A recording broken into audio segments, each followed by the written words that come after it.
दोस्तों एयरटेल, रिलायंस जियो, Vodafone idea, BSNL या आप किसी भी कंपनी का सिम कार्ड इस्तेमाल करते हो तो बहुत ही महत्वपूर्ण सूचना आप सभी के लिए। 1 जुलाई से तो कुछ नियम बदलेंगे ही, जिसमें आप सिम कार्ड में ये जरूरी काम अब नहीं कर पाएंगे, लेकिन इसके अलावा भी सरकार की तरफ से आज से ही कुछ और नए नियम भी लागू किए हैं। देखिए, गलत तरीके से सिम कार्ड खरीदा अगर आपने तो 50 लाख का जुर्माना लगेगा, 3 साल तक की सजा भी हो सकती है जेल की। नए टेलीकॉम कानून से क्या क्या बदल चुका है, सब कुछ जानकारी आपको बताऊंगा इस वीडियो में विस्तार से, तो बिल्कुल ध्यान से बने रहेगा मेरे साथ और देखते रहिएगा। आपको बता दूं, आज 26 जून से ही देश भर में नया टेलीकम्युनिकेशन एक्ट 2023 लागू हो चुका है और इसके मुताबिक एक नियम तो ये होगा कि अब भारत का कोई भी नागरिक जिंदगी भर 9 से ज्यादा सिम कार्ड नहीं खरीद सकेगा। अगर इससे ज्यादा सिम कार्ड लेता है तो सीधा जुर्माना लगेगा। यहाँ तक कि गलत तरीके से सिम कार्ड अगर आप लेते हो तो 3 साल तक की जेल और 50 लाख रुपए तक का आपको फाइन भरना पड़ सकता है। और नए नियम के तहत भारत का कोई भी व्यक्ति पूरी जिंदगी में 9 से ज्यादा सिम कार्ड खरीद भी नहीं पाएगा। हालांकि इस नियम में एक अपवाद भी है, जम्मू कश्मीर और नॉर्थ ईस्ट के राज्यों के लोग अधिकतम 6 सिम कार्ड ही ले सकेंगे, बाकी दूसरे राज्यों के लोगों को 9 सिम कार्ड तक की लिमिट होगी। अच्छा, इसके अलावा भी दोस्तों नए टेलीकॉम एक्ट में कई बदलाव लागू हुए। देखिए आप नए कानून की 8 बड़ी बातें। सबसे पहला तो मैंने आपको बताया मैक्सिमम 9 सिम कार्ड लेने की इजाजत होगी भारतीयों को। 9 के बाद ऊपर 50,000 रुपए से लेकर 2 लाख रुपए तक का जुर्माना। और फर्जी तरीके से सिम कार्ड लेते हो अगर आप, कई लोग जो फर्जीवाड़ा करने के लिए, लोगों के साथ धोखाधड़ी करने के लिए सिम कार्ड खरीदते हैं, तो ऐसे सिचुएशन में 50 लाख का जुर्माना और 3 साल तक की जेल की सजा होगी। एक और बदलाव है इसमें, इमरजेंसी के समय सरकार नेटवर्क या टेलीकॉम सर्विस को सस्पेंड कर सकती है। ये राइट्स अब इस नए टेलीकम्युनिकेशन एक्ट के तहत गवर्नमेंट को आ चुके हैं। इसके अलावा इमरजेंसी के समय मैसेज के प्रसार को भी जहां चाहे रोक सकती है गवर्नमेंट। एक और बदलाव है, प्रमोशनल मैसेज भेजने से पहले अब कंपनियों को ग्राहकों की अनुमति, सहमति भी लेनी होगी। इसके अलावा इस नए कानून के साथ ही पुराने सभी टेलीकॉम कानून भी समाप्त हो जाएंगे और टेलीकॉम कंपनियों के लाइसेंसिंग व्यवस्था को भी आसान किया जाएगा। ठीक है, तो ये तो नए टेलीकॉम कानून की 8 बड़ी बातें हो गई। अभी ध्यान से समझिएगा, वीडियो में बने रहेगा और भी बहुत ही महत्वपूर्ण जानकारी आपको मिलने वाली है। ये जो दोस्तों नया टेलीकम्युनिकेशन एक्ट है, इसमें टोटल 62 सेक्शन है, जिनमें से अभी 39 लागू हैं। और ये जो टेलीकॉम एक्ट 2023 लागू हुआ, ये लागू होने के बाद 150 साल पुराना इंडियन टेलीग्राफ एक्ट 1885 को भी खत्म कर दिया जाएगा, जो कि अंग्रेजों के जमाने से भारत में कानून लागू है, इसको भी अब खत्म कर दिया। नया टेलीकॉम एक्ट इसे रिप्लेस कर देगा। इसके अलावा 1933 का एक वायरलेस टेलीग्राफी एक्ट है, ये कानून भी खत्म हो जाएगा, ये भी अंग्रेजों के जमाने का कानून है। सरकार का कहना है कि फर्जी सिम कार्ड और लोगों के साथ होने वाली धोखाधड़ी, साइबर फ्रॉड पर लगाम लगाने के लिए ये नए टेलीकॉम एक्ट में कई तरह के प्रावधान जोड़े गए हैं, जिनमें जेल जाने से लेकर भारी भरकम जुर्माने तक के प्रावधान को शामिल किया गया है। अच्छा, एक बात मैंने आपको बताई कि किसी यूजर के आधार कार्ड से 9 से ज्यादा सिम कार्ड खरीदें तो फिर आपको जुर्माना भरना पड़ेगा, राइट। पहली गलती के लिए 50,000 और दूसरी बार गलती करते हो तो 2 लाख का जुर्माना लगेगा। अब ऐसे में दोस्तों आप पता कैसे लगाओगे कि आपके आधार पर कितने सिम कार्ड जारी हुए हैं? ये पता लगाने के लिए भी गवर्नमेंट ने ऑफिशियल पोर्टल लॉन्च कर रखा है। सिंपल, आपको संचार साथी पोर्टल पर जाना है। जैसे आप गूगल में लिखोगे संचार साथी, जो पहला लिंक आएगा गवर्नमेंट का .gov.in पोर्टल वाला, ये वेबसाइट आपको खोलनी है और यहाँ पर नीचे आप देख पाओगे ऑप्शन आ रहा know your mobile number connection, TAFCOP।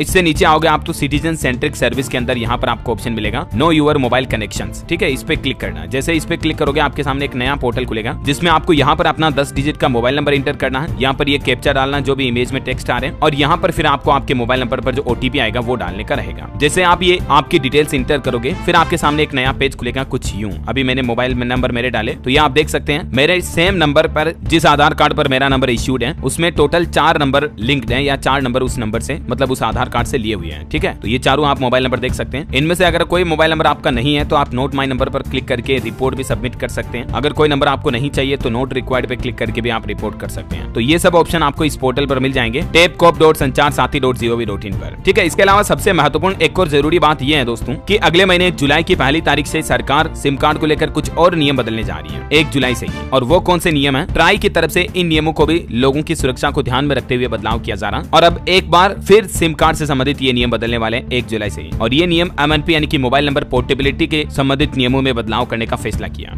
SIM swap fraud से लोगों को बचाने के लिए ट्राई की तरफ से ये नए नियम लागू किए जा रहे हैं। और इस नए नियम के मुताबिक अगर आप सिम स्वेप करवाते हो, यानी कि आपका सिम कार्ड कहीं चोरी हो गया या आपका सिम कार्ड टूट गया, आपने नया सिम इश्यू करवाया, तो नया सिम लेने के बाद, सेम नंबर का नया सिम लेने के बाद अब आप अपने सिम कार्ड को पोर्ट नहीं कर पाओगे। MNP या पोर्टिंग के लिए आपको मिनिमम 7 दिन का इंतजार करना पड़ेगा। ओके, तो ये दोस्तों सिम कार्ड को लेकर कुछ महत्वपूर्ण नए नियम, बड़े बदलाव, उम्मीद आपको जरूर जानने मिलेंगे। वैसे आप मुझे कमेंट करके बताइए दोस्तों कि नेटवर्क के हिसाब से सबसे अच्छी सर्विस कौन सी कंपनी देती है, Airtel, Jio, Vodafone idea, which is best good network service? Comment करके बताइए मुझे। और बाकी इस वीडियो को लाइक और शेयर करना, DLS न्यूज चैनल को सब्सक्राइब करके बेल आइकन जरूर दबा देना, रोजाना ऐसी इन्फॉर्मेटिव काम की खबरें देखते रहने के लिए। जय हिंद, जय भारत, वंदे मातरम।